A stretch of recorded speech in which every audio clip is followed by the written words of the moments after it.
Thank you so much for being here. What an honor. We have 88 convocations a year, and maybe once or twice does our entire audience, all 10,000 students, find themselves giving a unanimous standing ovation. And that's not to say that the other guests aren't phenomenal, but I think you really connected with them today, sir. And it was great to see not so much even your words, but the spirit by which you delivered them, the humility that you had. And then what was not on our schedule, to have a student who was there, not a Liberty student, but a friend of a Liberty student who was there, a college-aged young man who unexpectedly jumped on stage and cried out for help to you. Yeah, dramatic embodiment of the problem. Yes, sir. I've been here for 4 years. We've never had an incident like that, but I really feel like it was God ordained. I think God allowed this young man to really be a bit of a spokesperson, for lack of better terms, for so many others in the room who maybe aren't going to physically jump on stage and say, help me, but are on the verge. Matter of fact, I just got a text from a young man who said, when that man jumped up on stage and did that, he said, it just broke me because I feel like that's where I am. And so two things on that right off the bat. First of all, I looked over at you when we were praying for him and you were crying, and I saw not the clinical psychologist or the best-selling author. I saw like a dad, a big brother. And it just reminded me that you actually care about the people who want help. Well, you have to be in pretty dire straits to do something like that. And it was pretty obvious that he was desperate. And it's a terrible thing to see that. If you're in really serious trouble, like if you're contemplating ending your life, for example, and you have a plan and you fantasize through the plan, you really need to let someone know. You have to talk to someone and tell them what's happening. A friend or a family member or a professional, a priest, someone. And you need to do that because you're in danger. If you're at the point where you're fantasizing actively about such things, then you have a relatively high probability of at least a serious suicide attempt.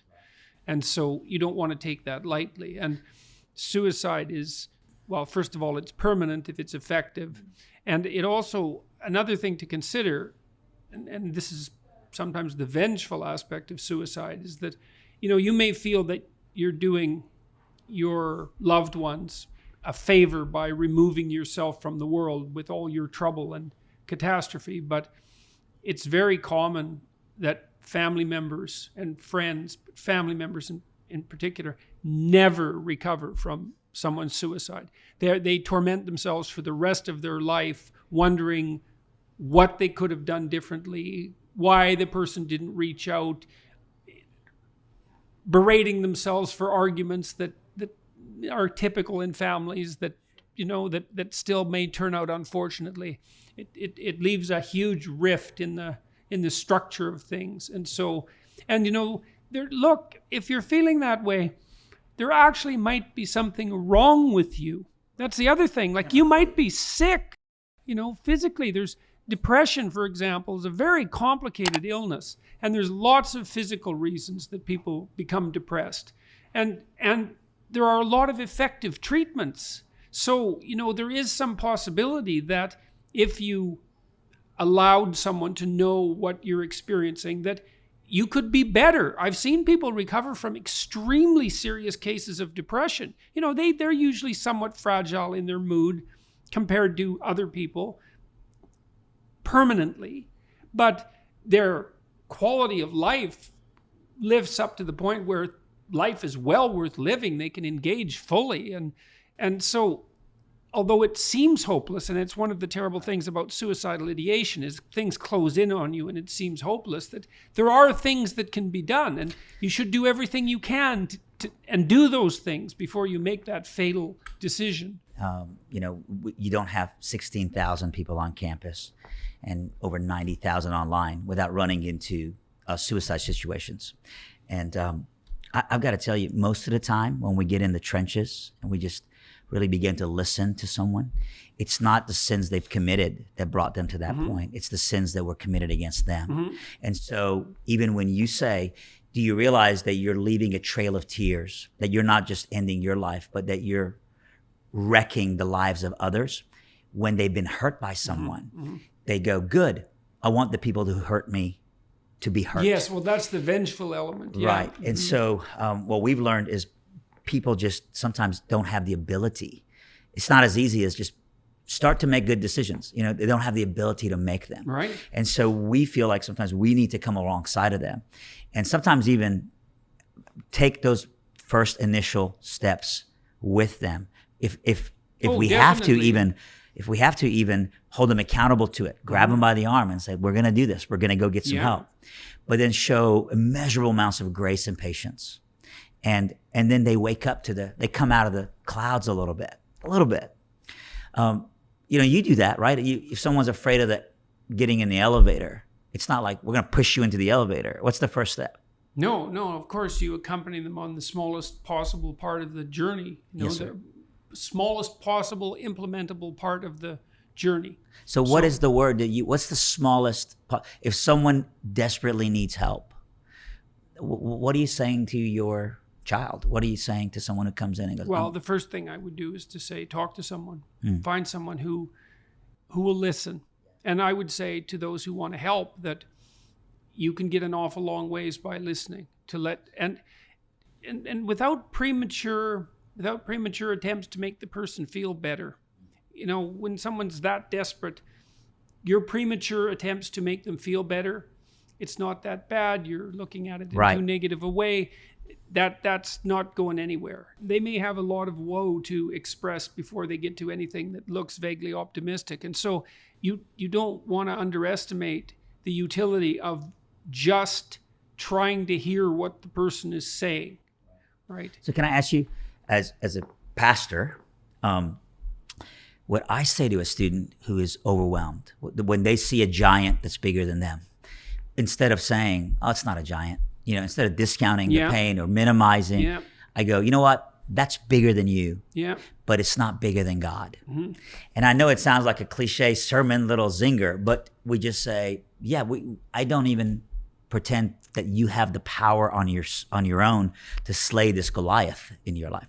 But we believe that, you know, God hasn't left you. As a matter of fact, in this very dark hour, that's when he's closest to you.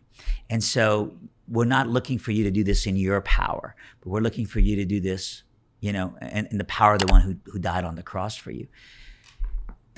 Are we giving people false hope when we do that as Christian counselors? Does it work? It does. It doesn't work all the time. Right. And again, I think you're right. Sometimes I'm talking to someone who literally needs, because of a chemical imbalance, needs medication. So it's not as, hey, here's a sermon and then they're good. And it's chiropractic too. And what I mean by that is you don't adjust and then it's fine. You know, you have to adjust again and adjust again. They have to keep continuing to go to counseling and continue to get help. It's a dance. It's 2 steps forward, 1 step back. People have a relationship with the transcendent. Like we're remarkable creatures. And I think for us to call on that relationship in times of dire need is perfectly appropriate. And you're providing people with the language for doing that. You know, I mean, there is a lot of potential locked up inside of each person, and the precise nature of that potential is unknown. It's often referred to in religious language. And to let someone know that there's more that they can call on than they may have yet called on, I think can be extraordinarily useful if people can walk down that path. What about those who maybe aren't suicidal, but are in a place where they're just overwhelmed with mistake after mistake after mistake in their life, and they're just looking for a first step out? What advice would you give them? Well, I think partly what you do under those circumstances is you do a little bit of meditation, you know, and you decide first that you want your life to be better. You know, that it would be acceptable in the sight of God and the universe if your life was okay, if you were doing well. And then you concentrate on what you could do, what you could stop doing that's not good for you. You know, and I think that's a repentance in some sense. And I'm speaking about it, I would say, in a psychological sense rather than a technically religious sense.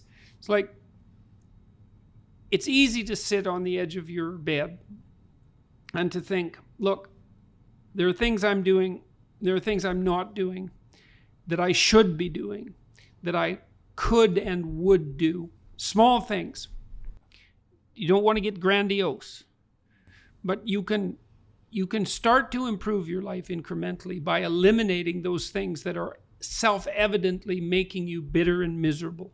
But you have to decide that that's what you want. You're willing to burn off that dead wood, to sacrifice that bitterness and that unhappiness, even though you may feel that you're justified in harboring it. You may even be justified in harboring it, because people have very hard lives and sometimes they're very badly mistreated.